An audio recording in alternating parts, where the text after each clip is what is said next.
Hello friends, welcome back to my new blog. তোমরা সবাই কেমন আছো? আশা করি খুব ভালো আছো, আর আমিও খুব ভালো আছি।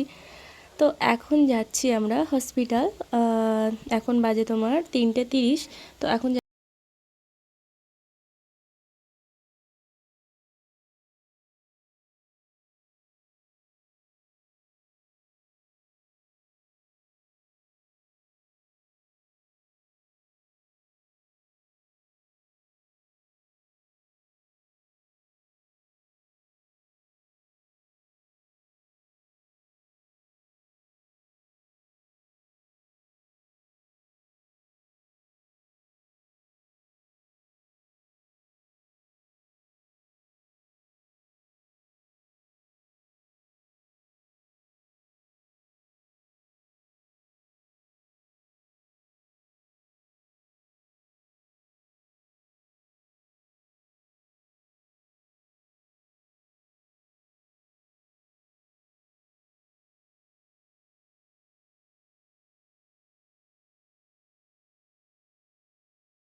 তো আমি কিন্তু এখানে আর কি বলছিলাম, এখান থেকে উঠতে এতটা কষ্ট হয়েছে যে বাবাকে বলছি যে দেখো প্রচুর হারে দম লেগে গেছে। তো বলছে এখানে বেশ ব্যাকগ্রাউন্ডটা ভালো, ভিডিও করে নিতে পারতে, যেহেতু আমার শ্বশুর শাশুড়ি আমার ফ্যামিলি পুরোটাই আমার সাপোর্টে আছে। আর দেখো এখান দিয়ে যাচ্ছি, তো ব্যাকগ্রাউন্ডটা সত্যি দারুণ ছিল, মানে ব্যাকগ্রাউন্ড বলতে সাইডে যে এগুলো সব কিছু বেশ ভালোই লাগছিল। তো ভাবছিলাম করবো, তারপর পিছনে দেখি অনেকটাই লোক, যেহেতু এখনও পাবলিক রিয়াকশন কিছু দিইনি, ওই জন্য আর কি আমি অতটা রিস্কই নিইনি। আর মা কিন্তু ভিডিওটা ক্যামেরাটা ধরেছিলেন মা। তো সত্যি কথা বলতে এই দিকটা আমার আসা খুবই কম হয়, আর যখনই আসি এইখানটা আমার এত সুন্দর লাগে। তো যেহেতু আমি সাইড দেখাতে পারিনি, মা ক্যামেরাটা ধরেছে। তো অটো থেকে নেমে এখন এই কিছু কেনাকাটা করলাম, তারপরেই যাচ্ছি তোমার রিক্সা ধরলাম।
তো আমরা হচ্ছে চলে এসেছি হসপিটালে। এই দেখো হসপিটালের সামনে আমরা দাঁড়িয়ে আছি, আর এদিকে মেয়ে আর আমি মাথাটার অবস্থা একটু ঠিক করে দিচ্ছি। মানে আসার সময় এত ছটফট করে গাড়ির মধ্যে বলা যায় না।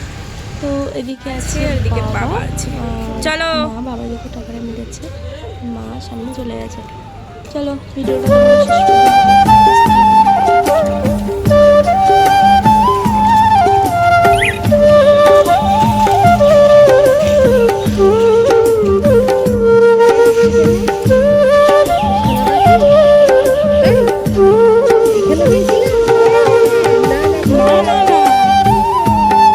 শেষমেশ ওনার কাছে পৌঁছালাম। এবার তারপরে এসেই দেখি ঘুম তো ঘুম, মানে যখন হয়েছে রাত 8:30 সেখান থেকে একটুখানি করে খাচ্ছে আর ঘুমাচ্ছে।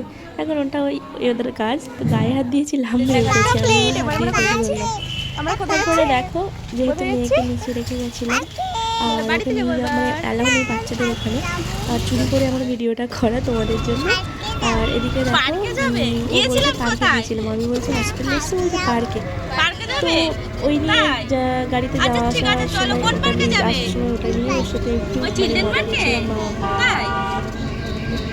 দেখেছো ওখানে কত গাড়ি।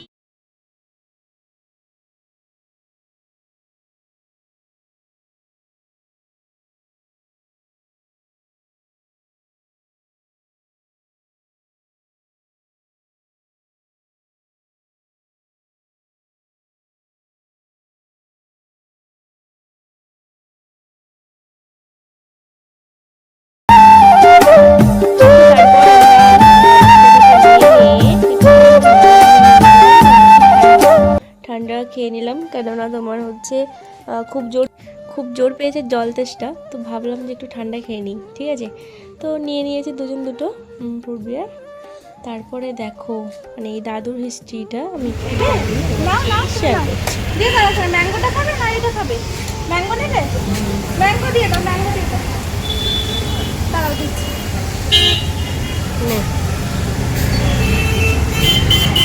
কত গেলাম? 10।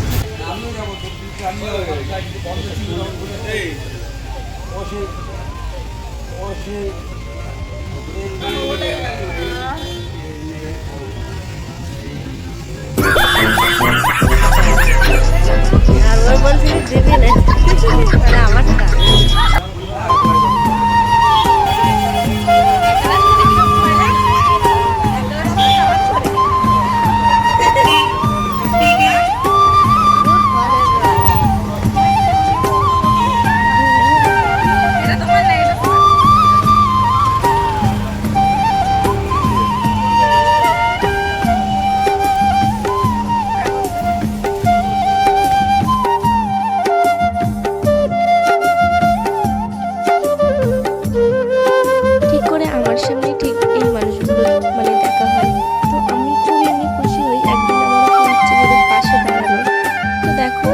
দাদুটা হচ্ছে মেয়ের বাড়ির পাশে ভিক্ষা করে বাড়ি আসছিল। এবার আসার সময় খুব মনে হয় খিদে কিংবা জল তেষ্টার যা একটা পেয়েছে। এবার এখানে আমরা খাচ্ছিলাম বাবা মা, আমরা একটা ম্যাঙ্গো জুস আর ফ্রুট বিয়ার এটা খাচ্ছিলাম দাঁড়িয়ে। এবার উঠে দেখে ওনার পকেটে 5 টাকা আছে। এবার বলছে দোকানদারকে, বলছে যে 5 টাকার এটা কি হবে? আর ওটা যেহেতু হবে না বলে দিইনি দোকানদার। এবার আমি বললাম তুমি যদি খেতে চাও তো খেতে পারো। এবার এত খারাপ লাগছে আমার যে মানে আমি অল্প কিছুর জন্য মানে অল্প কিছুতেই ওনাদেরকে দিতে পারছি, বেশি কিছু দিতে পারছি না, সেটা ভেবেই আমার যদি কিছু সত্যি সামর্থ্য মানে স্বাভাবিক থাকতো ওনাদের কিছু দিতাম।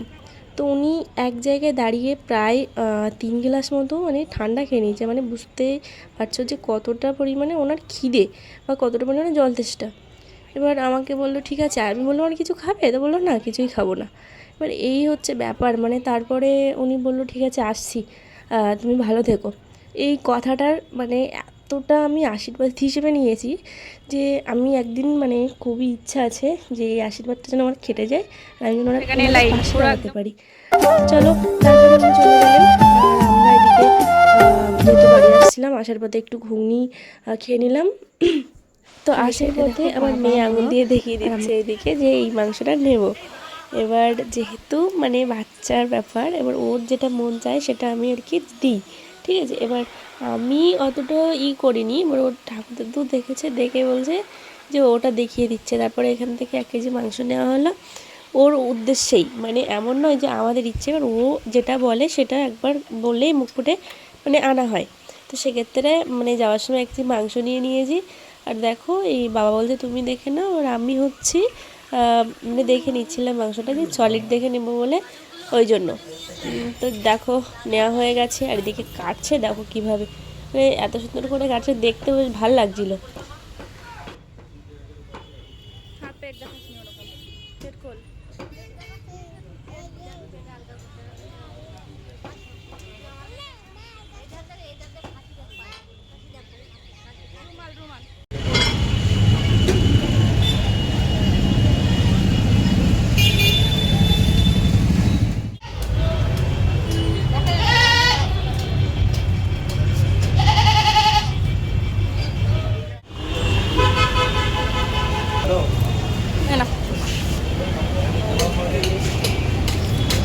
চলো চলো, এই যে এই যে এই যে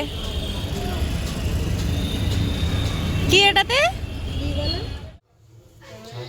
তখন হচ্ছে, এটা হচ্ছে রান্না হবে, খাসির মাংস আছে এটাতে, আসার সময় নিয়ে আসলাম।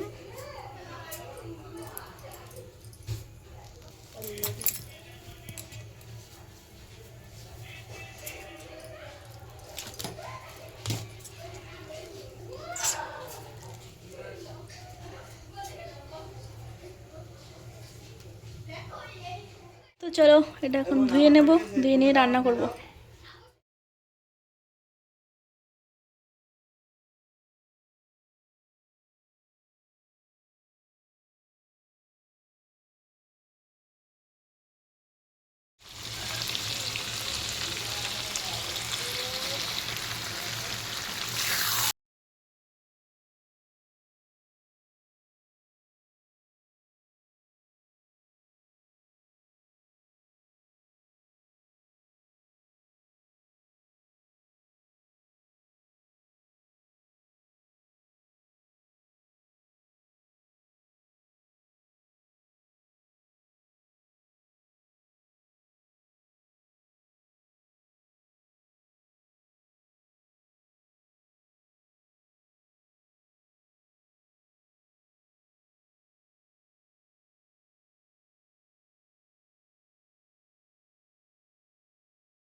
দাও তাড়াতাড়ি বলো, এই যে আমার দিকে ঘোরো, বলো একটু গুড নাইট বলো তো। Love you all, tata. খাওয়া দাওয়া কমপ্লিট।